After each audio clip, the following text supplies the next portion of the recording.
Good afternoon, everybody. I'm Sarah Hall, the director of the Cultural Center, and I'd like to welcome you here for our fourth Fireside Chat. I think it's very appropriate that on the morning of the first real frost, we have our first Fireside Chat of the season. That seems very fitting.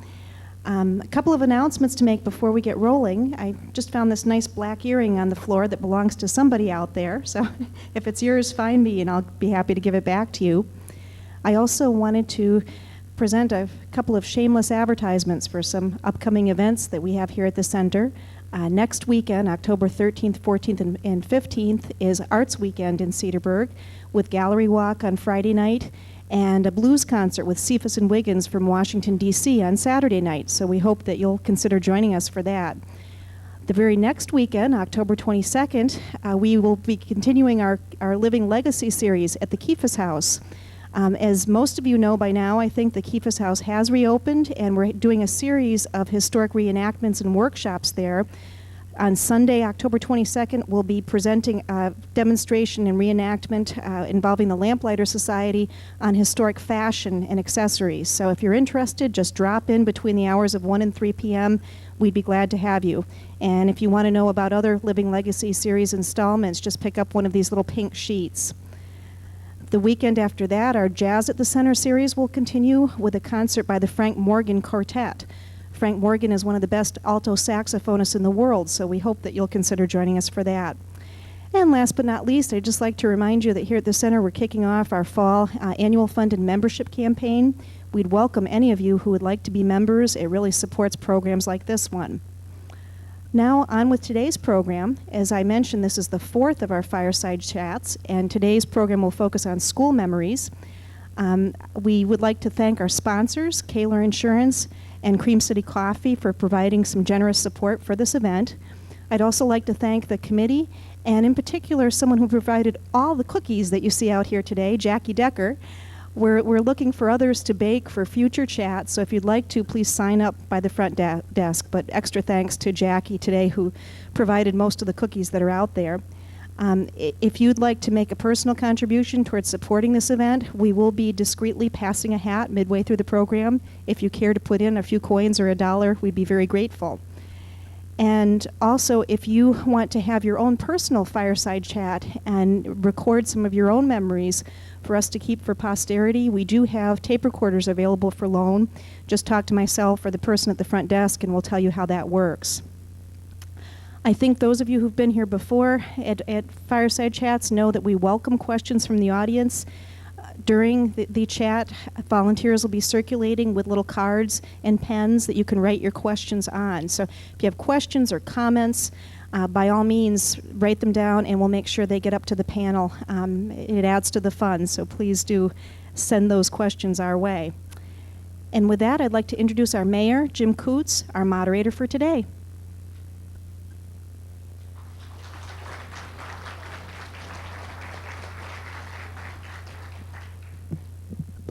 Thanks, Sarah.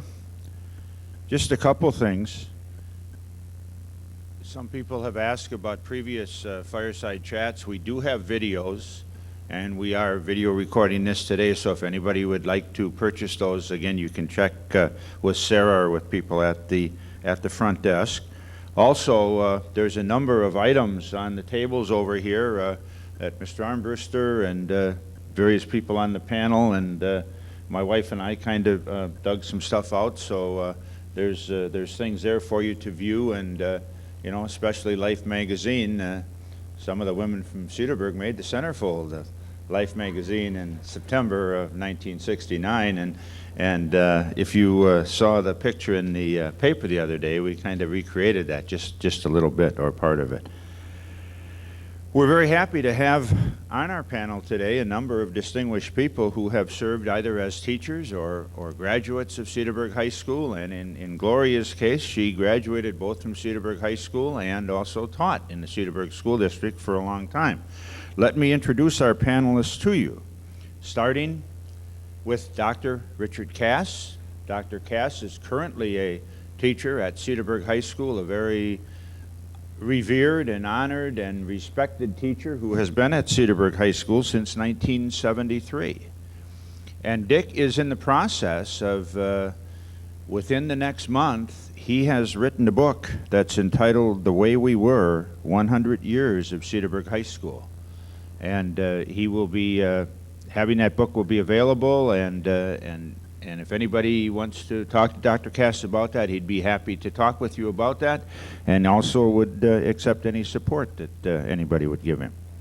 Next to Dr. Cass is John Paulin.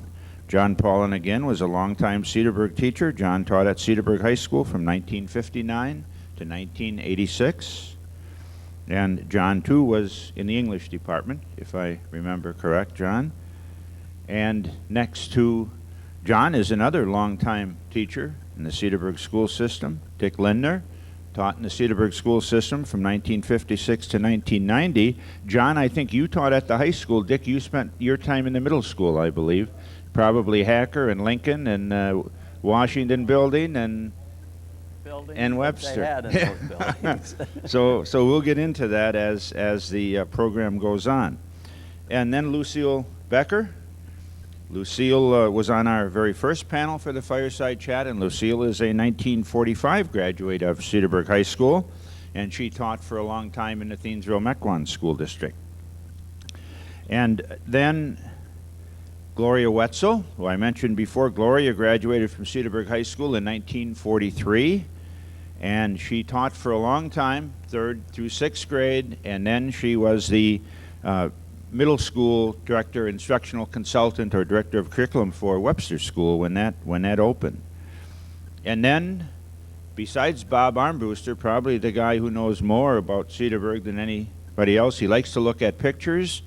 And Ed Rappold graduated from Cedarburg High School in 1934. 37. Oh, I thought 34. I'm making you older than you are, Ed. See, you said 30. No, okay, I didn't hear you right. My hearing's going. So, okay, so and Ed, you know, has all the photographs as far as Cedarburg is concerned, and is between he and Bob, those two guys are the real historians, and Bob brought a lot of things from his personal collection that he has. For those of you who don't know, I was involved in education for 33 years. I taught at Hilbert High School for 6 months, at De Pere High School for 3 years, and then at Homestead High School in Mequon for 29 years. Our two children spent their whole education in the Cedarburg school system, and I can say quite proudly, even though I taught at Homestead and it was a great school and remains a great school, I was very happy that our kids had the experience to go through the Cedarburg school system. I did serve on the school board for 8 years, and during the time that Webster was opened, and also my first involvement with anything in the school district or really in the city was in 1969 with Life magazine, and there's a bunch of articles on the table there about the health curriculum that was quite interesting for a while. And so I have a little bit of experience in that, and I suppose I could do some discussing of that, but we want to hear these people, and that's why they're here. What we have asked them to do is to bring a story or an artifact or some type of thing that they recollect or that they would like to share with us. And then what I'd really like to do today, there's a number of you here who have been involved in the Cedarburg school system, either as students or teachers or whatever, and we'd like to have you write out the questions, but also we'd like to have some audience participation too, and maybe some anecdotes or stories. I can just tell you, I had a great experience this summer. I volunteer at the Visitors Center, and one day I was at the Visitors Center, and this lady came in and said, can you tell me where the Stagecoach Inn is? And I said, well, it's right down the street. I took her outside, and I said, if you look down, there's the Stagecoach Inn. And she said, well, my husband used to teach at Cedarburg High School. And I said, who was your husband? And she said, Vince Sibick. And I still get goosebumps because I said, Mrs. Sibick, you don't know what an honor it is. Well, she isn't Mrs. Sibick anymore because when Vince died, she remarried and moved to Fond du Lac, and she was here visiting somebody. And I still get goosebumps because that was like a legend as far as I was concerned from the people that I've known since I've been in Cedarburg, and I thought that was a real honor, and I told her that, and we had a great discussion for a period of time, and that was really, really wonderful. And another legend really took Vince's place, and that's Johnny Barth. he replaced, and John, has been here for how long? Local Cedarburg boy, again like Gloria, who came back home, in effect, to teach here. So that's enough for that. Let's get on with the show, so to speak, as Ed Sullivan used to say.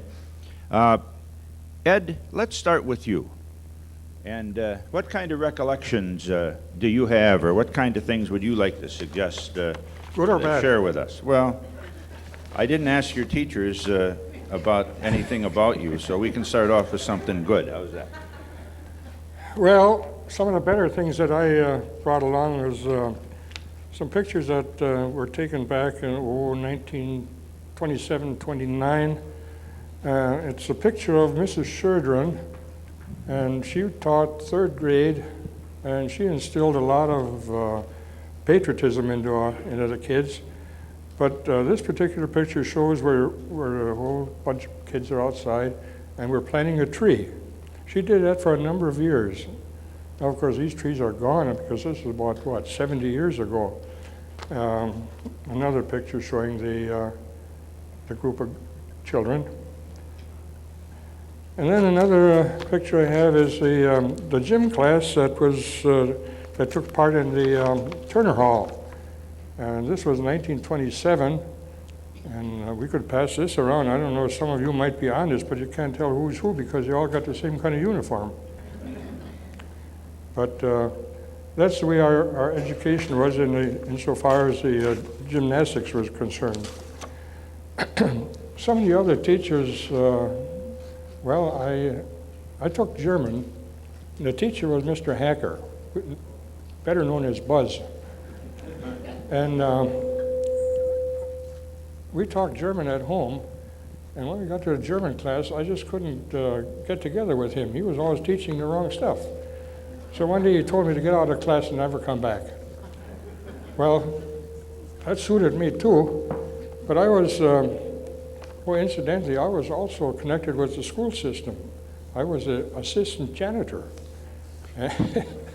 And every night after school, I had to sweep one total floor and a staircase, and maybe something in addition to that. On Saturdays, then of course we had to come and clean erasers, wash the blackboards, sometimes doing some varnishing or painting. And so one day, Mr. Hacker came up to me and he says, "Ed, would you go out and wash my car?" I said, "No." He says, "Why not?" I said, "Well, you kicked me out of German class." Montag kommst du wieder zurück. Means Monday you'll come back. So, so I came back Monday. That's about all for now. Let somebody else talk a bit. I've got a lot more. Okay. Gloria, how about you? Well, the thing that I thought was interesting, I was teaching in the Lincoln Building, as we call it today. And I was on the second floor, and Mr. Lindner was teaching 6th grade on the first floor. And we had a boy in our school system named Tim Handley. He lived in the house where the Edquists lived last, over on Ridge Street, Ridge Road. And this Tim Handley had a pet crow, and he used to follow him every day to school. And he'd sit on the windowsill, and he would look in the window. And crows are very smart animals, and he knew that that was Tim's room. Well, he got kind of bored after a while, and one day I watched him, and he took off, and he landed on Mr. Lindner's car. And he looked at Mr. Lindner's windshield washer, and he began pecking at it. And pretty soon he had the whole thing loose. And Rauschelbachs lived in a big white house behind the Lincoln Building. And he took that windshield wiper and he stuck it in the rain gutter of the Rauschelbach's house. And when recess duty came, I happened to be out on recess duty, and Mr. Lindner crossed the playground, and I said, you know, Dick, you're not going to believe this. But I said, your windshield wiper is up in Rauschelbach's rain gutter. And he laughed, you know, like he was, oh. And he didn't believe me. But I think later on, when his windshield wiper would not work, he probably did believe me.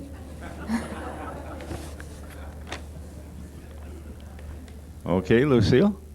Well, I brought what I thought was the first sidereal. It was put out in 1945 when I was a senior in high school, but after looking at that table over there and talking with Bob Ronbrister, I found out that there had been some sidereals published earlier than that, but there was a long period of time when that was not true. We did have a school paper, it was called The Common Sense, which you probably remember, those who went to school here. And it was quite a production to get that put together, because in those days you had to have some kids that did the typing, you know, on those blue stencils, remember that? And then you had to have some more kids that ran it off on the mimeograph machine, and we had staplers, that was an important job. And of course we had artists, and we had news writers and editorial writers, so it was quite a nice thing, and it came out every 6 weeks. This was the first time we had something actually printed, you know, by a printer with pictures and everything else.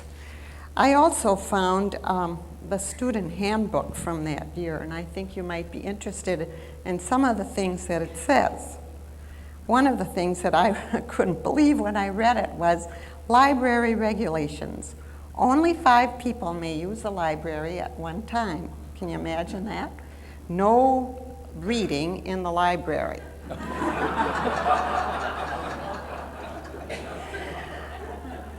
That's hard to believe now, isn't it?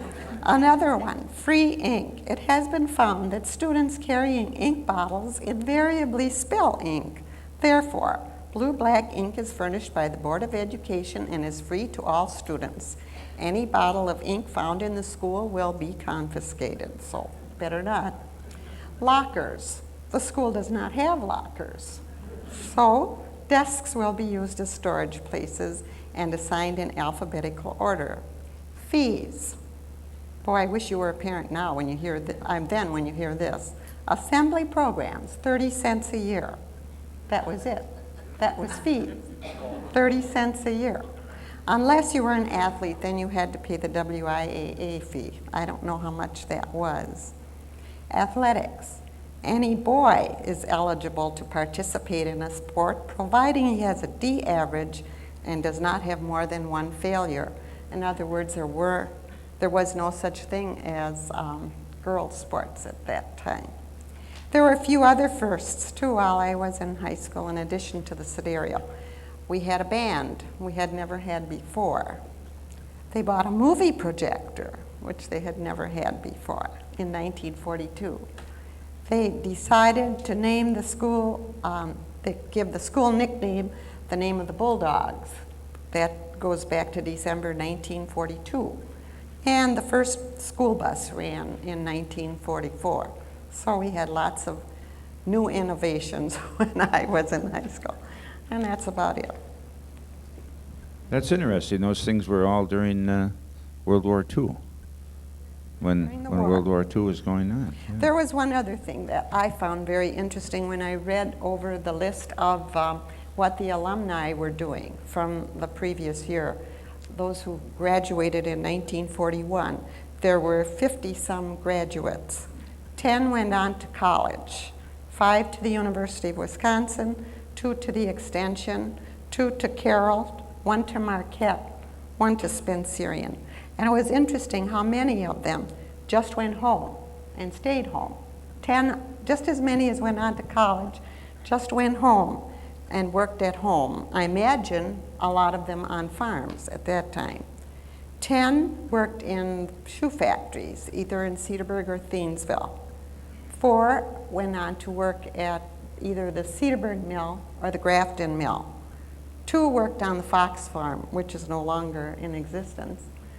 One went to work at Corrigan Law offices, and one each at Electro Motors, Federal Foods, the Schlitz Brewery, the Zaki Dairy, and working for someone else doing housework. So those are kind of interesting to see what the kids were doing after they graduated from high school. And that changed a little bit. As soon as the war came along, then a lot of the boys went into the service. You know, and many of them left before they graduated. And that was true with some of the kids that came from farms too. They quit school before they graduated, and they went home to work on the farms because with so many men going away to work, so many men going away to the services, that made it more difficult for the farmers to find, what did they call them, hired hands. They weren't available because so many men were gone. So it really, being in high school at that time during the war really changed the character of the school a lot. In addition to that, I think we spent a lot of time when I was in school talking about patriotism, and we had lots of special things like the girls knitted Afghan squares, and we had stamp and bond sales, remember that? And you'd think, well, it wouldn't amount to much, but according to the scenario, they raised $5,000 in a year for bonds and stamps from the high school kids. I was amazed at that figure because I didn't think we had a lot of money in those days. It didn't seem that we did, but I'm sure it was parents letting the kids buy it, for them probably. Okay, I guess I talked enough. I'll pass it on. Okay. Yeah, and I'm good at that. what you talk about, Lucille, as far as the war is concerned, our next fireside chat on November 12th, the day after Veterans Day, is going to be dedicated to World War II. And I can remember being in grade school and, we say with the bonds and so on, buying 25-cent stamps and putting them in a book. And then when that book was full, you got a bond. And that's so what we were doing. hopefully we'll be able to talk about some of that. Mr. Lindner. Okay. Well, talking about World War II kind of reminds me that we moved to Cedarburg, about 7 years after World War II ended. And at that time, I think Cedarburg has growing, but I think after World War II, it must have grown quite a bit. There were a lot of new homes, and of course the school population grew at that time, so we needed new teachers in Cedarburg. And my wife was subbing one day in Cedarburg, and she said that she heard there was a 6th grade opening. And I said, I better get over and see Mr. Thorson. I was teaching.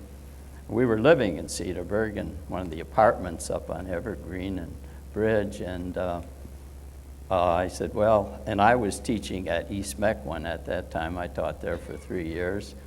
But I was fine, and I enjoyed teaching at East Mequon, but I hated the driving in the winter. We're lucky nowadays. We don't have to get up in the morning and say, will the car start, But it seemed like in the wintertime, I'd always say, is the car going to start? And I always had about 3 other ladies from Cedarburg driving with me to East Mequon. And, they felt very comfortable with me. And it even got to the point, a couple of times they were talking about their girdles. And I thought, but I won't listen to this. But anyway, I went up to the high school and talked to Mr. Thorson, Clarence at that time.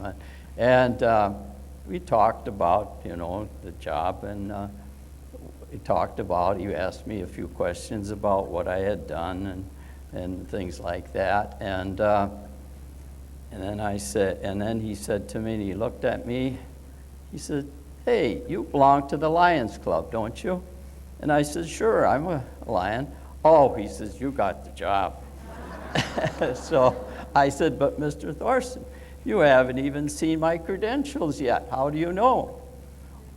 He says, you're a Lion, that's all that matters. You're hired. So then he's asking a few questions like my name and address, not my name, but the address. And then he said to me, he says, what's your telephone number?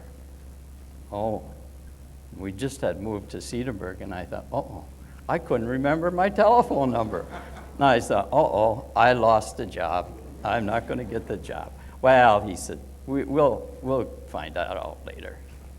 But what this is kind of a side, I wasn't even going to talk about this, but what I really was mentioning, and I'll just make a short reference to this, and maybe we'll come back to it then, is that my biggest, looking through, and this my memorial memory, is the 74-75 yearbook.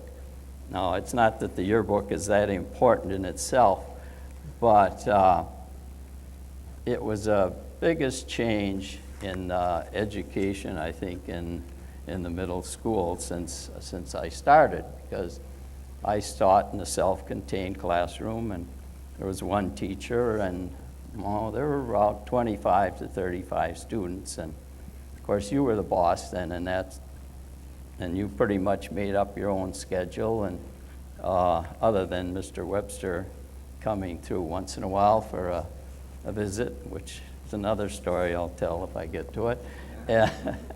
And what was I saying? Well, anyway, I'm losing my train of thought here. But anyway. You mentioned the change in 74, 75, Dick, didn't you? Yeah, it was 74, and that was the first year. That's what I was going to say, didn't I say that? First year that the Webster School started. And we had many meetings and teachers in service. And probably what I remember most was we had a workshop that we went to a summer school at the University of Wisconsin-Madison. And we went there for about 3 weeks, and our team was one of the teams that was suggested to go. And it was very rewarding, and we learned a lot about how we should now teach in the new pod system. And for you people that may not be too acquainted with the pod system, there we have, and as far as I know, it's still that way, that at the Webster School you had a large room, an open pod they called it, and there were 4 teachers and about 100 students. And so that's what probably the most memorable and changed things for me. There was a little change from teaching in the, what's now the City Hall, the Washington building, or the Hacker building, yeah. Right. I just wonder how many people in Cedarburg realize that those apartments behind the post office, Hanover Square, I think they're called, was at one time Hacker School. Right. My wife tells me that they painted the windows blue so that the little kids would know where their school was. Okay, John, how about some recollections? John, Am I on? yeah. No? Yeah, you're on. Oh, good. We get a mic. They didn't. Turn it on automatically back there, so you don't have to worry about it. Okay. Well, as the mayor said when he introduced us, I've been at Cedarburg High for 27 years. I had some experience before that at Algoma, Wisconsin, Jefferson, and Wisconsin Rapids. So I came to Cedarburg in the fall of '59. The first person I met was Bill Hankin, who was the principal at that time. And he made a good impression on me the first time that I met him, and a nice warm welcome, and put me at ease. No matter how much experience you have, when you change schools, you always feel a little uneasy that first year. And I also remember Margaret Hunt. She kind of took me under her wing, and told me, what was going on and what it was like here at Cedarburg. And also Clarence Thorson, who hired me. I can't remember what the interview was like. It wasn't much, As soon as I talked to him, he said, "You're hired." I think he looked at my credentials. He saw that I taught Latin. And Mrs. Wamehoff, some of you remember her, she was the Latin teacher here at the high school, and she retired. And at that time, Latin teachers weren't easy to find. So that's how I got my first job at Algoma, Wisconsin. I sent in my resume, and by the way, this is how it worked. When I graduated from Marquette, I talked to a priest there wondering how to go about, applying for jobs, and he said, oh, you get the state directory, school directory, and just go through it at random and pick out 25, 30 places and send in your resume. So I did that, and then I got a letter from Algoma, and I never knew where Algoma was, never heard of it before, but that happened to be one of the letters I sent out at random. And I'll be darned if I didn't find a contract in that envelope, and not knowing where the place was. I had to get the map out to look it up. And they wanted me because their Latin teacher had retired also, and they needed a Latin teacher. So that's how I got my first job. That's how I got my job very quickly here at Cedarburg. And I'm glad I came. It's a wonderful place. Standards are very high, a good school, and it still is, and it has a lot of respect. So that's why I stayed 27 years until I got old enough to retire. What I'd like to talk about is not the serious business of education, but the colorful side of it too. When you're teaching a lot of students and from day to day you're teaching something serious, and you have to let down once in a while. And this is one of the nice things I liked at Cedarburg. That is when they had color days. When an occasion came, like homecoming, for example, it was a color day. Everybody kind of dressed up colorfully, And the nice thing about students is that when you did this, it wasn't just, fun all day in classes. They'd come in and they'd all be in their costumes, and some of the teachers would be. We still did a lot of teaching and a lot of learning. They would settle down and get used to that. Well, I'm going to show you. I'm going to put on my costume here, just as part of it anyway.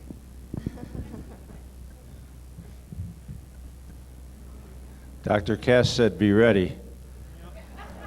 This is as far as I go.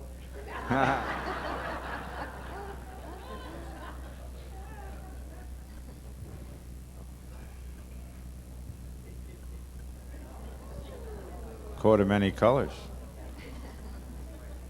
I was going to wear this when I came in, because I knew you'd ask about it. Do you sing like Donny Osmond too, John? This was homecoming week, and so we had color day, and first of all, I'll explain this. My wife and I traveled, and when we were down in Guatemala, I found this coat. I found this coat, and it was cheap, so I bought it.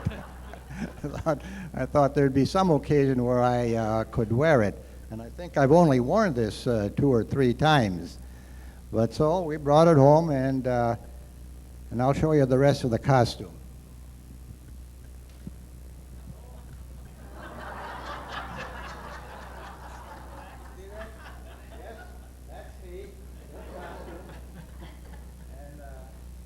Supposed to be a policeman. Does it look like one? They wore those little caps years ago. And first of all, instead of saying police force, I changed it to police farce. Okay. That.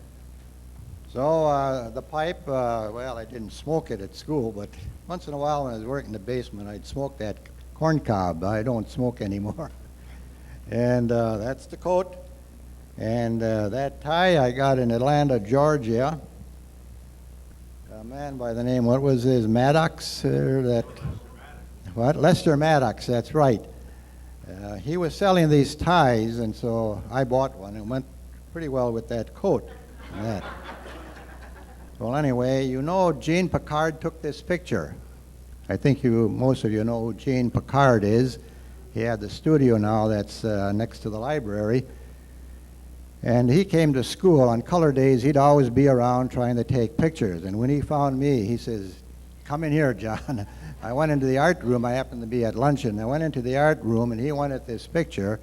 So he took it, and I forgot all about it. And all of a sudden, one day, he came with this blown-up picture, So I had it framed. Well, I was talking about Color Day, and I remember the first party at Cedarburg when I came in 1959, and that's when I got to meet the rest. Well, I had met most of the teachers anyway, because we started in September after Labor Day, and then just before Halloween we had this party, and that's when we got to meet school board members and teachers we didn't get to meet, and I always enjoyed those, and I thought it was great fun. That too, we would dress down a little bit. I think I came as a tramp, and I remember my wife. What did you come as? Oh, she came as my wife. I don't remember what you wore, but we wore different uniforms, and we had a great time, you know, music and dancing and so forth. And that was a good change of pace, you know, from the teaching, and the kids enjoyed that too. And I want to say this, one of the best rewards of teaching is when you do retire, and the students that you had, some of the students that you had, you'd run into occasionally, or they'd run into you and they'd meet you and say, "Hi, Mr. Paulin, you remember me? I had you in rhetoric." You know? And then, of course, they change so much after they get out of school, and you always look and see, do I remember her or him? Yeah. Some I do and some I don't, and I have to ask their names. But they always had something nice to say about you. Everyone. I don't recall anyone that had something bad or say, "Hey, I know you, and I always said when I saw you, you were going to get it," you know. And not because I think I was a good teacher, but I got down on some of the kids, and I wonder too, you know, I wonder if they ever meet them, what they're going to say or do to me. But they do come back, and they do respect you, and they always have something nice to say to you. That's a reward, you know, for your teaching. That. So, Dick is waiting here. I know he's gnashing at the bit. You two guys were a good pair when he was there, right, Dick? Dr. Cass, with his book, has done so much with 100 years of Cedarburg High School, and he has, you know, a lot of memories. And Dick, will turn it over to you, and hopefully, folks, watch the paper for Dr. Cass's book. Will be coming out, and there's I don't know how many people he's going to mention in it, but I would imagine a few, and a few anecdotes and some things, and John Armbruster is here, and I don't know how many of you, John and of course Bob helped him, and Steve Osterman, who used to be sports editor of the News Graphic, they put together on a book of basketball, the history of basketball in Cedarburg, and there's copies. I think, Bob, is that the copy of it over there? Yeah, and they also did a combined book on Homestead High School too, and the history of basketball there. So, John, I'm glad to see you here with following your dad's tradition. Okay, Dick, I'm sorry. Thanks, Jim. John and I taught together for about 14 years, and when I hear him reminisce, it brings back one of my memories of first coming to Cedarburg. I was hired under some unusual circumstances. I applied for the curriculum position, which was to open up in the following school year of '73, the fall of '73. And I just received my PhD at that time, and had hoped to go into that capacity. I interviewed with Frank Kennedy around Easter time at that year, and he said he would get back to me. And then somewhere around early June, I saw an ad in the paper. It said English teacher that they wanted at Cedarburg High. I thought, well, maybe he's thinking about that. So I called him, and he wasn't in. And so I called. They said, well, we'll transfer you down to the principal. Well, Mr. Benke wasn't in, but Mr. Thomas was. And he said, well, at that point, he said, what did you apply for? And I said, well, I applied for the curriculum position. And he said, well, just a minute. He said, would you be interested in teaching English? I said, sure. That's why I'm calling. And at that point, he said, well, I'll get right back to you. So he must have gotten my application. He said, could you come out right away? And I wasn't shaving. It was early, it was like early summer break. And I said, sure, I can come right out. So I jumped on the situation, got out there. He interviewed me, and he said, well, he said, I'll let you know. So by the time I got home, my wife said, you better go back out to Cedarburg. because they want to hire for the job. Well, I got out there, and it turned out that Jerry Thomas at the time had said, well, he said, you've got the job, but I couldn't give it to you at that time because I had just hired somebody in the other room. And so he had to unhire this person, and then it turned out to be that that was a former student of mine that he had just hired. So, but my very first memory was I hadn't met anybody, and it was one of those warm, sultry days in August, and I was teaching on the second floor of the high school where there are no windows, and the light, we were struck by lightning, and lights went out. And it was one of the first hours of the morning, and I was doing my preparation work, getting things ready, and when the lights went out, there were no auxiliary lights went on. So I didn't know what to do, and no one had prepared me for this, and I had never thought about what to do in a whole facility without windows. And that's how I met John. I went next door, and I saw this little beam of light. And here he's sitting at his desk, and he has it almost looked like a birthday candle he had sitting there at his desk. And he's doing his paperwork. And I said, well, do you mind if I share your light if I introduce myself? And so he said, well, this happens every once in a while up here. That's why I come equipped. I'm sure the Cedarburg Fire Department does not want to know this story, but it was a very small candle. In response to John's book, I found it to be very helpful in doing some research. It's an excellently written book, well-researched. And John and I were sharing a story the other day about the Bulldogs. You mind if I tell it, John? It's in 1941, I believe, is when Vin Sibic was hired to come on board as both football and basketball coach. And it was in 1943 where, I believe it was 43, when he had was it Lucille, 43? I'd have to check my notes, but he had sponsored a kind of a drawing where he put this large, like a jar, on the library circulation desk. And he said if anybody could come up with a good name for the Cedarburg team, he would appreciate that. And he didn't think that Bulldogs would be an all bad name. Isn't that somewhat how the story goes? And what happened was, of course, all the names were in the jar, and he did the drawing, and guess what? It happened to be just that one that said Bulldogs, and that's how we got to be Bulldogs. Just to follow up on Vin Sibic, and I thank you, Jim, for not only making people aware of the book. The book is, incidentally, not all of my own writing. It was a class project the very last year that we had taught rhetoric at the high school, and it was our centennial year, 1996, the beginning of the high school in Cedarburg here. And I had challenged my students to do something for the community, and they picked up on it beautifully. They had interviewed every faculty member of the centennial year. So every faculty and staff member is being interviewed in that book. And then I challenged them to go throughout the decades, from the 30s on up through the 90s, to interview representative graduates and things that happened in the schools during that time. I see one of our interviewees is here today, Mabel Dino. She's from the 40s decade, I believe. Is that correct? Yes. And she's already had a sneak preview of some of the proofs of the book, and you can talk to her later whether how it reads. But I think it's a pretty good read.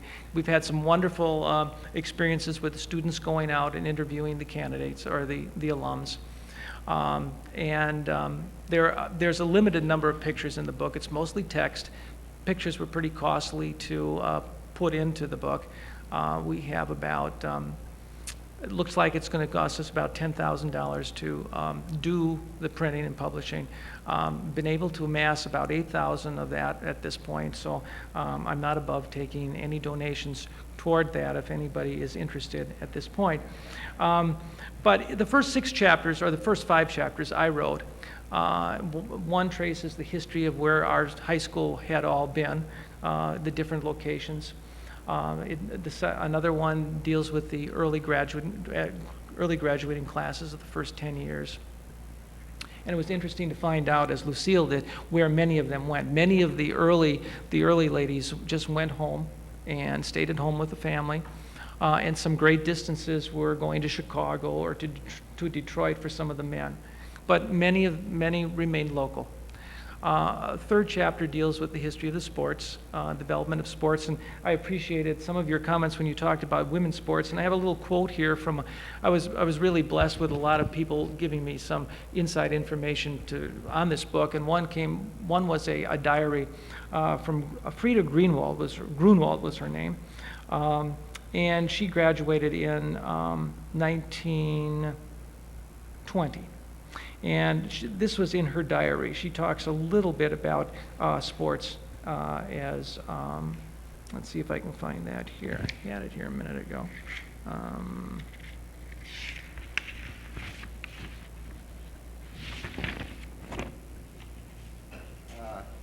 Here it is. Yes. Dick said you wrote the first 6 chapters. There are 7 chapters in the book. Students wrote the rest. Am I right? I haven't seen the book yet, but I'm anxious to see it. And This is what Frida writes. She gave her our diary. It was her high school diary, and it's called The Girl Graduate, her own book. During the 1919-1920 school year, this is what she writes. The girls have organized a basketball team. And I always love the old spellings when some of these people would write today. It would be T-O hyphenated day, or basketball, baseball were separate words. She says that the saddest thing about our basketball team was that after we had played several times, Mr. Hacker, the principal, thought it was better for us to take a walk or so for an hour. Thus, she says, our only enjoyment and our only attempt at sports was taken away from us. So it was very interesting for me also to trace women in sports, and I paid some attention to that, the development of the GAA and so on, Girls Athletic Association, and went through the pom-poms and the pep club and many of the others. But that's a little sad comment. And then also in relation to what Lucille said, yes, you did have the first, I don't know if it's over there, but I brought a copy of, well, you have the 1909 Orange and Black. And then there was a 1913 one as well. Is that over there? I don't know, Jim, was that? I don't know. Okay, there's a 1913, and those were the first 2 yearbooks. Nothing was published then until 1926, and that's when it became Cedarburg. And there's a little history in our book how the name came about. And in addition to that, the newspaper that was published, actually the Common Sense, was originally, it started in the 1922-23 school year. Arthur Moronic began the school newspaper, and it was called the Hot Blast that year. And then the next year, this junior class took charge of the periodical and changed its name to the Echo. And following that, there was really no record of when the Echo became the Common Sense. But it is known that between 1940 and 1941, the Common Sense was the name that it assumed. And then in 1943, must have been a war era, they made an attempt at a yearbook. And so the June Common Sense became a yearbook with the senior class pictures and many of the things that were in it at that time. So that was very interesting as well to note. On one final note, and I know you want to get on with this, but on Vin Cibic, the other day I got a voicemail at work, and it was from his daughter-in-law, and she lives in Mequon, and she said she heard that, and I'd also like to tell you that we're going to have an all-century reunion for Cedarburg High School at the Performing Arts Center on the 24th of November, and everyone is welcome. We're going to have a program. And there's going to be a centennial slideshow along. Well, it's actually not a slideshow, it's a multimedia presentation. Then there'll be a reception in the foyer, and in addition to that, there'll be books. Our book will be available.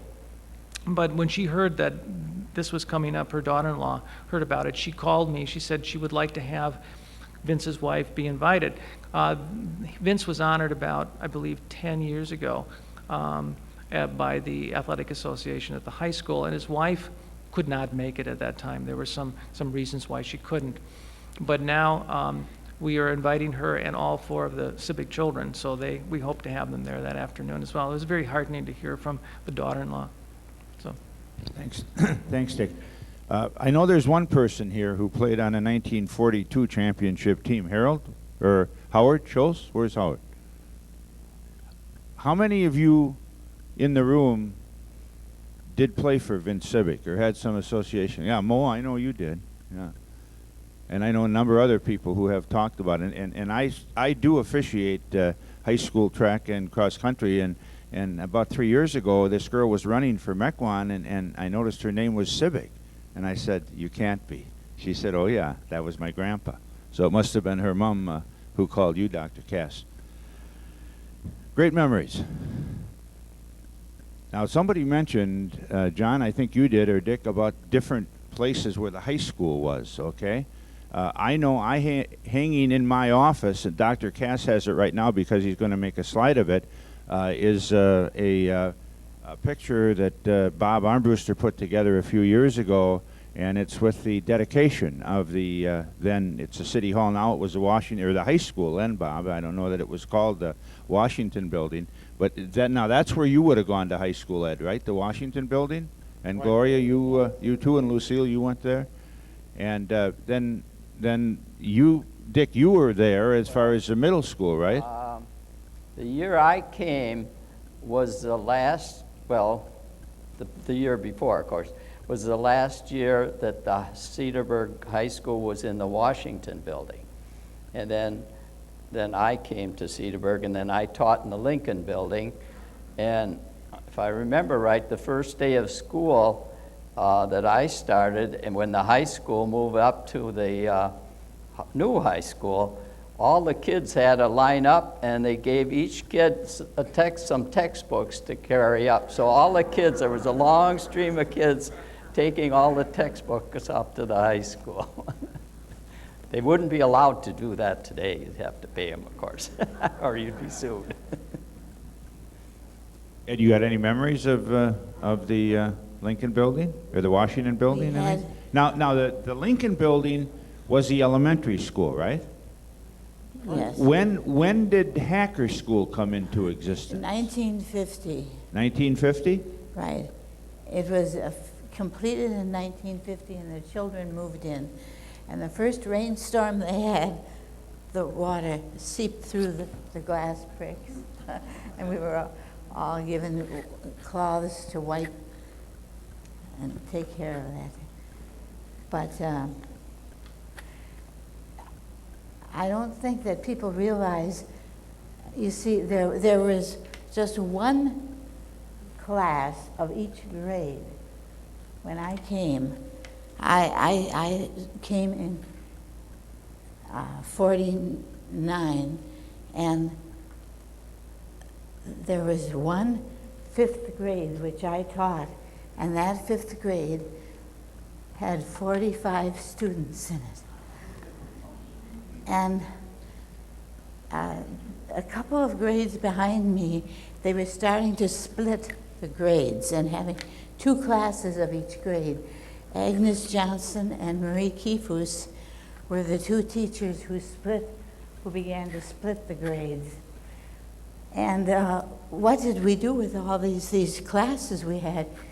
You know, we rented the schools from all the parochial schools, the Trinity on Columbia, the Catholic school, First Emmanuel, all these schools, all these churches rented these schools to the public school, and some of them were there for 2 years, and they had no principal. I mean, the principals visited them, but it was very different.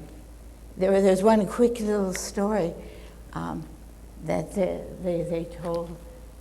Marie Kiefus told about that the children in her classroom had a birthday treat, and they brought in a bushel full of apples. And they were, at this time, the 2 classes were above the gym.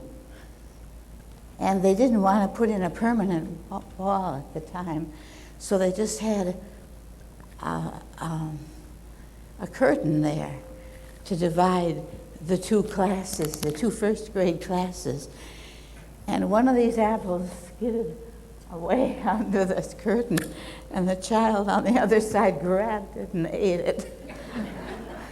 And the teachers taught under very difficult circumstances for a couple of years there. Ed, when the gym was built, if I recollect, there's a plaque in the community gym that was a WPA project. Do you Right. remember when that was built, or was that before your time? 33, 34. They picketed. Did you use then, you used the Turner Hall before that for like Phi Ed and stuff? And then, Turner Hall was used for all the gym classes, yeah. And rain or shine, you had to run from school to the Turner Hall, and in the summertime, well, then it took a long time to get back to school. In the wintertime, when it was cold, they made better time. But anyways, I think I mentioned this before. We always enjoyed giving Jim or taking Jim into Turner Hall on a Monday, because over the weekend they had plays, they had weddings, they had all kind of doings, and they used it downstairs for a bar. And it was a real nice smell when you get into Turner Hall. You almost came back with a secondhand jag. you talk about the Turner Hall. Somebody brought this in and wondered if anybody could identify what this was. It says Turn Vereen, Cedarburg, Wisconsin on it. Looks like some kind of a horn. Well, Judy showed this to me, and when she held it up like that, I said, well, that's a powder horn, but no, it isn't. It's hollow in the middle. I don't really know what it is. Bob, I you guess that look familiar sometimes to he did something like this so he could hear better. Say something. you? Yeah. There you go. We could all use that. Ask my wife. That's an early hearing aid. No, I really don't know. Well, that'll be our challenge now. Everybody I don't who's here, think- find out what that. Anybody here I don't think- recollect what that was? Bob, do you know? Can't make anything musical out of it. Okay. Oh, Charlie. What the Germans were great for horn. You know, it back. Papa. No, a signal horn. Oh. That they used during battle. They blow the horns, you know, over the roof of the troops, and then evidently that was just to keep shakers or something. Okay. Okay. Lucille, you mentioned about the shoe factory in Cedarburg. Where was the shoe factory in It's in Cedarburg? the Turner Hall. In the Turner Hall, after the new gym was built, then there was a shoe factory in the Turner Hall for many years. I remember too going to the Turner Hall for gym classes. And the interesting thing I find about that is when I was teaching school, you were not to leave your kids alone for 2 seconds. But when we went to school, we walked from the old grade school building down to the Turner Hall for our gym class. We had our gym class, and we walked back to our classroom, and we did not have any teacher accompanying us. It was just assumed that we knew how to behave ourselves well enough to get ourselves over there and back again. And sometimes we had gym classes outside before we had the new gym. There was a lot of space in front of the building, and we often had gym classes outside when the weather was nice. And also, we played a lot of games out there. I know when it snowed, you know, you make a circle in the snow and you play that circle game. You try to catch each other. Boys catch the girls. That was the big game when we were kids outside. And another thing that's very different now than it was then, the girls lined up in the front of the building, went in the front door, and the boys lined up at the back of the building and went up the back steps. We never went into the building together. But I don't really know what the reason for that rule was. Maybe it was so Mr. Webster could stand at the top of the steps and take the caps off any boy that forgot to take his cap off, because boys were not supposed to enter the building with a cap on their head. That was another rule that we had at that time. But I think things were a lot more casual, because I know I went to school in kindergarten without being able to speak a word of English. I had come from a home where we spoke German. And my mother asked my cousin who lived on the same street to take me to school that day. That's another difference. Everybody walked. She was in high school, but she didn't have a car. Neither did any other high school kids that I knew. So she picked me up and walked me to school. I thought when the bell rang for recess, that was time to go home. So that's what I did. So my mother looked at me like, "What are you doing here?" Well, I suppose I couldn't understand English. So how was I supposed to know the bell didn't mean it's time to go home? It took a while, and no effort was made that I know of on the part of the teachers for a child who couldn't speak English, any extra help of any kind. My cousin was in the same class, so we spoke German to each other. She came from the home where German was spoken. But it didn't take long, I learned how to speak English. And as I said before, they assumed you'd get to the gym and back again without any difficulty, and they assumed you'd learn how to speak English if you went to a school that was English. So I think things were just taken in a more relaxed way at that time. I do think, too, that the teachers were very present in your life. I know I started first grade a month late because our family had whooping cough, and you were quarantined, until the last person recovered. And Marie Kiefus was my teacher, and she came to our home, several times, to talk with my parents about my progress and that sort of thing. And I think she convinced my dad, because I remember after she left one day, him saying, "Okay, we have to start speaking English at home."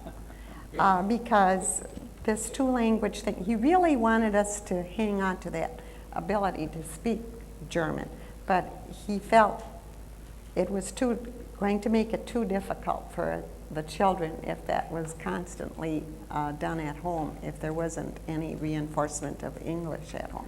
So we switched.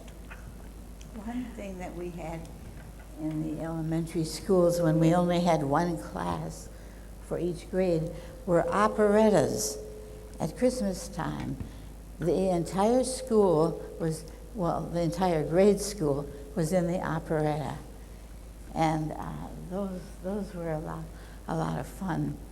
I have often told about they did not have cloth uniforms.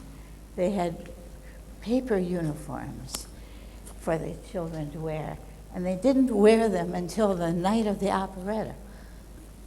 And so the kindergartners were jelly beans. They all picked one holiday for the year, and the kindergartners were jelly beans. The first graders were rabbits. Well, when the jelly beans were wrapped in this crepe paper, tight, and were performed for everyone, when they were through, they were sitting on the floor. They were supposed to get up and walk off. Well, they couldn't because they were wrapped so tightly. So the first grade teacher said, "Rabbits, run in and set them up on end." And the rabbits ran in and set them up on end, and then they ran off. Oh, we laughed so about that. But there was such a feeling of, as I say, the whole school was in this operetta. And we did things like that. The whole school did everything together. I remember a couple of days before the end of school that we all had a picnic. We went down to Hilton Spring Park. Now, I I don't know if anybody else went along. We did that when I was in school. We had our picnics. Probably you did too, Ed, didn't you? And then when we went to high school, then we had our own picnic.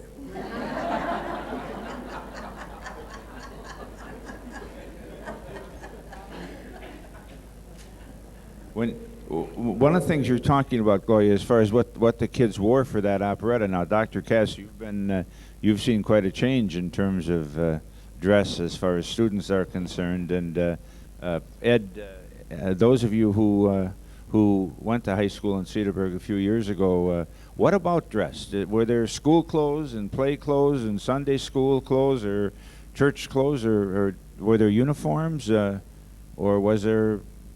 There didn't have to be a dress code, I don't imagine, in those days. No, we had, when I went to school, we had just the Lincoln building and then after a while the Washington building. Those are the only buildings we used.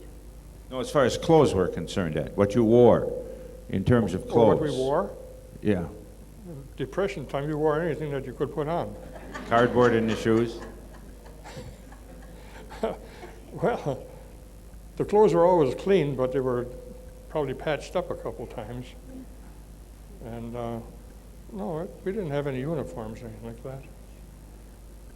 When we were in school, I know with the girls it was the bobby socks era, and pleated skirts and sweaters. That was a basic, and saddle shoes. And the comment was, "Gee, you look swell." Swell was a big word. I can't remember what the boys wore. I was too busy looking at what the girls had on. I happened to be in that era when the miniskirts came in. And I'm telling you, we used to kid some of the teachers, you know. When the miniskirts came in, they started to seat the girls in the front seat, front rows and that. But See, Dick, he always talks about himself. Pardon? He always talks about himself. Yeah. I put them in the back, you know, kids. Because they couldn't tell sometimes. Oh, they got so short you didn't know whether it was a skirt or a belt. So, but the big problem was, well, what to do about it, you know. That was the problem for the administration, I guess. But we lived through it. Yeah. What about lunches? Did you go home for lunch? Did you take a bag lunch to school? You know, hot lunch is something that's relatively new. But in those days, did you have like an hour lunch? And Oh man, we lived down on the end of Columbia Avenue, which was almost a mile from school, and we'd walk home for dinner and walk back again. If the weather was inclement or in the winter time, once in a while we took a bag along to eat. Lucille, you mentioned before about the school buses, the first school bus. What about kids coming to Cedarburg? To Cedarburg High School, now Pleasant Valley, the Pleasant Valley School was part of the Cedarburg School District. I don't know how many others did. How did those, if they came to high school, did they have to provide their own transportation, or? Not when I was in the high school. Those other schools were not part of our school. But you have to remember that when I was in high school, the kids that came to Cedarburg High School came all the way from Brown Deer. And there wasn't any Homestead High School either, so it included kids living in Thiensville and Mequon. And it included all the farm area around here. And so all the kids walked except those who came from out of town, and they came with their own transportation. Usually one boy would have a car and the other kids would ride with him. Maybe he'd have 4 or 5 kids riding with him in one car. And they ate in the home ec room. But at that time, all the kids from Mequon, Thiensville, and Brown Deer, they came in on the interurban. And then there were a couple of them in our class that came to school with a truck or an old car, and they carried a couple of them, but that was the only transportation. If you go back in terms of the fact that there wasn't a Nicolay, there wasn't a Homestead, there wasn't a Brown Deer, what's called Brown Deer now was Granville at that time, and Germantown, well, Germantown had a high school, but those I think that the people in Thiensville and Mequon and Brown Deer had an option. I know some of the people from Mequon went to Shorewood to high school, and some of them told me how they basically hitchhiked to school all the time, and got in that way or took the interurban part way. So, yeah. School in Thiensville. Yeah, great. First 2 years of high school. What was the Grand Avenue School? Was Yeah. Thiensville High School? Yeah, just 2 years. Jim, it's kind of interesting on all of this. When I was thinking, I do have a map here of Cedarburg. I think it was in the 50s, or I think it's around 50s, where they have a plan for 7 schools in the community and where they're all located, because that's kind of an interesting one. And when you think about the walking to school, one of the interesting stories that comes up is usually one of our graduates lived over on what's now the Concordia College campus. And he walked 7.5 miles here and 7.5 miles back. And if it was extremely cold, he would stay with his uncle John Blank in town and overnight. But usually it was the walk in and the walk out. And he's probably one of our more. In the book, I have a chapter dedicated to him. He's our most memorable graduate. His name is Elmer Carl Kike, the founder of Mercury Outboards. And so that's quite a walk over from there to here and back. Was there a popular place for kids to hang out, Garrett's Drugstore or other places like that after school, or? There's a drugstore. You were able to walk down there for malted milk or a sundae or whatever. But many times when we were in high school, we'd walk over to Cathedral's Tavern, and we have a soda, but he also had a big jar of pretzels on the windowsill. But when we left, the jar was empty. Where was that located, Eddie? Where Settlers Inn is now. It was just right around the corner. Well, Garrett's had little booths.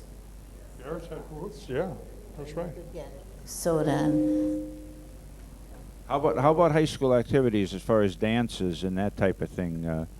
Were those held? Did you have regular dances and activities? I don't. When I started teaching, that was pretty regular, but I'm not so sure there's even as many now as what there were in the in the 60s and the 70s. But how about back when you were in school? Excuse me. When I was in high school, they had a Sadie Hawkins dance in the fall. They had a homecoming dance. They had they always had the junior prom in the spring. They often had sock hops after basketball games and football games. And there may have been others. Those are just the ones that come to mind. How about jobs? Did many kids have jobs? Did they work during summer vacation? No, you're talking Depression time, Eddie. Were there jobs around? Did kids have a lot of different jobs? during the summertime, you worked at the canning factory. And the older women who worked at the canning factory regularly, every summer they would earn their money for Christmas. And they knew the best places to be. And I know we did when we did the beets, the hot beets came out of the cooker, and the belt was like this. And the ladies who had been there before were where the belts were like this. But if you were new, you were down where the belts were like this, and you ended up with a lap full of beet juice at the end of the day. And the wages were 25 cents an hour, 9 hours a day, 6 days a week. And Dick, well, I don't want to interrupt you, Gloria, but Dick, one of the things you said was there was a real change when Webster opened, and I think that started when Thorson and Parkview were opened with the open concept, because both Thorson and Parkview were both built from the same set of plans. They were identical schools, and I just wonder about the changes in the course of study, or what we would call curriculum. Where you saw a lot of changes. John, you did, and Dick, you've seen a lot, and Lucille, you did too as a teacher, and Gloria.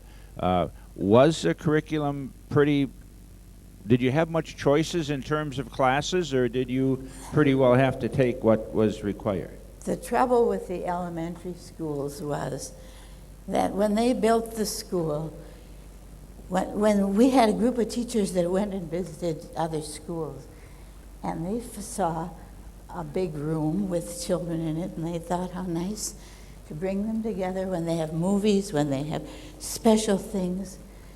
Well, when we walked in and saw the school, they had taken off about half the space from each of those pods, so that they were so small, so much smaller than originally planned, that we all felt terrible about it. And I think that has been the problem, that the spaces were not large enough. And of course, there should have been some provision made for students who have to be by themselves or with a small group. They should have an area where they can work by themselves, which they now are going to be putting in the walls, they say. But originally when we visited schools, we saw a lot of good schools using that idea. In fact, there was one of our students, Paul Siegler, is a principal at a middle school outside of, what is it now? He came to see me a couple months ago. He said, I'm teaching the way Mr. Pouch taught me. And he said, we're having a good year, a wonderful year. So it depends on really what the plans were. Dick? Saying, you know, from when I first started teaching, you know, it was in a self-contained classroom, and you taught all the subjects. And you had the same kids all day, and I think that had its advantages because they really got to know you and you really got to know them. But then it got kind of hard too. You couldn't be an expert in every subject. So then we changed so that one teacher would teach math, another social studies, and then we were in different classrooms, and then the kids moved from room to room. And then we changed to ability grouping. That was another way we thought, oh, that's the best way to go and solve all our problems, put all the smartest kids in one class and so on. Well, that really didn't work so well either after a while. So then, then when the Webster School was built, that was really the biggest change for us. We went into what we called individualized teaching. And looking back at it, I know we went to Madison and we spent about 3 weeks there, and we talked about goals and our objectives. We called them behavioral objectives. I think we talked a week about these objectives, you know. Well, then you had to figure out your objectives for your subject and then actually work on it. And I think that the Webster School was a real success. Actually, I brought along a tray that I'm not the only one that got this tray. All the teachers that were teaching there got this tray. And we got this in 1982-83 for the National Educational Excellence Award for the Webster Transitional School. And we had a dinner, and somebody from Washington, I can't remember who came, but, pardon? Mr. Bennett. Oh, was it? And he came, and he spoke to us, and it was a proud occasion. And I know there is this controversy in which I don't want to get involved in because I taught 10 years ago, but frankly, as far as I'm concerned, kids or students will learn walls or no walls. It depends a lot on the teacher and the students themselves. If they want to learn, they'll learn. I think I'm prejudiced, I would imagine, having been an educator myself, but I think all of us, if you look back at somebody who had an influence in your life, many cases it was a teacher or somebody who was a mentor. If it was Ed, I know you and Harry Wiegert were Boy Scout leaders, and I know you had influences on people and other people that possibly you worked with or had a job, but there's a lot of influence that teachers have had on in a lot of ways on a lot of people. John, Paul, go ahead. Well, I've seen a lot of changes too in curriculum, but most of those changes, eventually fell by the wayside. And in my 36 years as a teacher, this is what I come out with, that what works is that you teach the basics. Have a good teacher and just a fairly good place to teach. And I think that's most important. The students will learn basics. And I would like to add this, you say basics and you think of the 3 R's. There should be 6 R's, reading, writing, arithmetic, but also responsibility, respect, and restraint. You might kind of think, well, what's that, restraint? Well, they want to get it now, the young people and even some of the adults too. I want it now. They can't defer anything. They can't wait. Like we often told students, they're teaching writing, no, they'll balk at that. Why must we do this? This is boring. We tell them, but this is going to pay off when you're out of school, when you're our adults, and you're on your own. Then you're going to realize that. And I mentioned before when kids came back and they talked to you, and they said that too, I'm glad that I stayed in that class. I'm glad I learned. It's paying off now. So, back to basics. Back to basics. Good teachers and good schools. So, and I think the reverence that people hold Vince Sibig is much the same. His name could have been Vince Lombardi. I get that feeling from what I know is that he demanded, and he was demanding, and I think all of us, if you go back to when we were in school, you look at the person who was demanding, and it meant something, and you did some things. Dr. Cass, did you have the tape? Did you want to? Yes, I did. I was like to just respond to what John is saying. Right now, we're very much into character education too, and it's so important. And as you see the times changing, we're moving in the 21st century. I just want to say this before I play the tape, is that speed is a value that we're assuming. When you start thinking about some of the values that we held as core values for so many decades and practically centuries, truthfulness, respect for life, all the different things that we've held as our core values. Some of the new things that are coming in as a result of the way we live and the technology that affects our life. And that is, one is definitely speed. Comfort is another one that seems to be a value that we are assuming and maybe replacing honesty with. And that's a horrible thought, but those things are starting to creep in.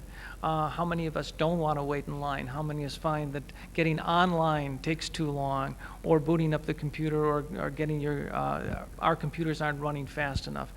Speed is obviously becoming a value in our society. And when you say restraint, learning how something simmers before it boils is a very important element. And on early, you did ask about early extracurriculars, and it was kind of fun to look back again on some of the little insights that I received through interviews with people and their diaries and so on. But some of the early part of the 20th century, Boy Scouts, for instance, was a very important element in the high school. It was introduced into the high school in 1925. And Troop 137, it was under the direction of Reverend Noah Bess. The Florence Nightingale Troop Number 1 of the Girl Scouts also came out that year in 1925 under the leadership of Mrs. Carl Wittenberg.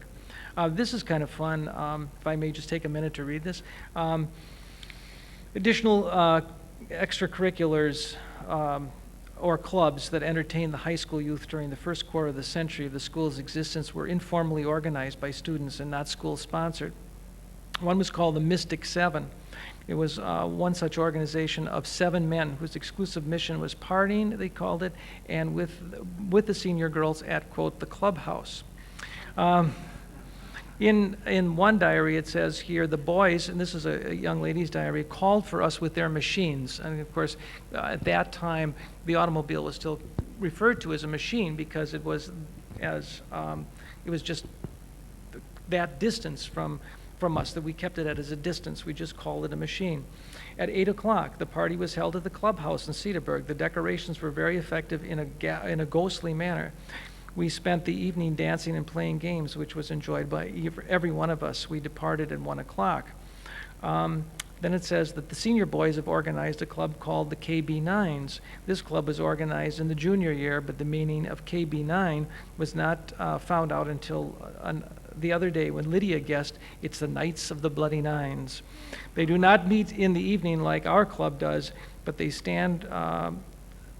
all they stand for is their names.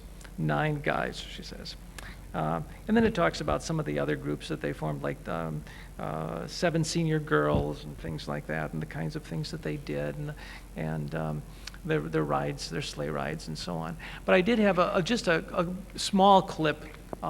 If Fred would play for us, it's an interview with Sandy Worth when he was at high school over at the Washington Building. And he talks about the large study hall when you come up the stairs in the big room, which is now the town council chamber. That was the study hall, and at that point, Marvin Heights was the study hall supervisor. Now, some of you may remember, he's again a much heralded and much respected physics teacher. I remember when Marvin retired, 42 years he had been at Cedarburg High School, I believe. And this is kind of a fun, I'm hoping it's audibly enough sharp so that it can be heard by everyone. So we'll give it a try. It's kind of an interesting insight into Marv Heights and the way discipline took place in the 1950s and the way it has to be taking place today. So let's hear it. So, but Cedarburg High School is always a lot of fun.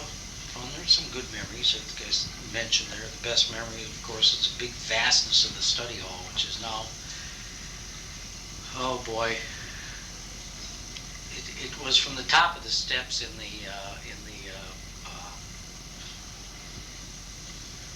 municipal building all the way west. That was study hall and library. To the north side was the library.